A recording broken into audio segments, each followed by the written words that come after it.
વિશ્વ શાંતિ મહાકાળી મંદિર ઓસારા ચૈત્ર નવરાત્રિના મંગળવારે વહેલી સવારથી જ ભક્તોનું ઘોડાપૂર ઉમટ્યું। હાલમાં ચાલી રહેલ શક્તિ પર્વ એટલે કે ચૈત્ર નવરાત્રિ, જેમાં મહાશક્તિની ઉપાસના, પૂજા, ભક્તિ કરવામાં આવે છે। ભરૂચ જિલ્લામાં આવેલ સુપ્રસિદ્ધ મહાકાળી મંદિર ઓસારા ગામે આવેલા વિશ્વ શાંતિ મહાકાળી મંદિરને ભક્તો માટે દર્શન અર્થે માત્ર મંગળવારે જ ખુલતું હોય છે।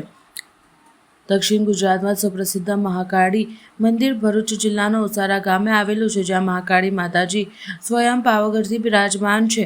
આ મંદિર મહિમામાં માત્ર મંગળવારે જ ભક્તો માટે દર્શન અર્થે ખુલતું હોય છે। હાલમાં ચૈત્ર નવરાત્રિ દરમિયાન મંગળવારે વહેલી સવારથી જ ભક્તોની દર્શન કરવા માટે લાંબી લાઈનો જોવા મળી હતી। વાહનોની લાંબી લાઈનો રોડની બાજુમાં અને પાર્કિંગમાં જોવા મળી હતી। હાલમાં ચૈત્ર નવરાત્રિ દરમિયાન ઓસારા વિશ્વ શાંતિ મહાકાળી મંદિર ખાતે આઠમના દિવસે 26/3/2026 ગુરુવારે હવનનું આયોજન કરવામાં આવ્યું છે, જેનો લાભ લેવા હજારોની સંખ્યામાં ભક્તો દૂર દૂરથી પગપાળા આવે છે અને માતાજીના દર્શનનો લાભ લે છે અને હવનમાં શ્રીફળ હોમી પોતાના પરિવાર પર માતાજીની કૃપા બની રહે તેવી પ્રાર્થના કરે છે।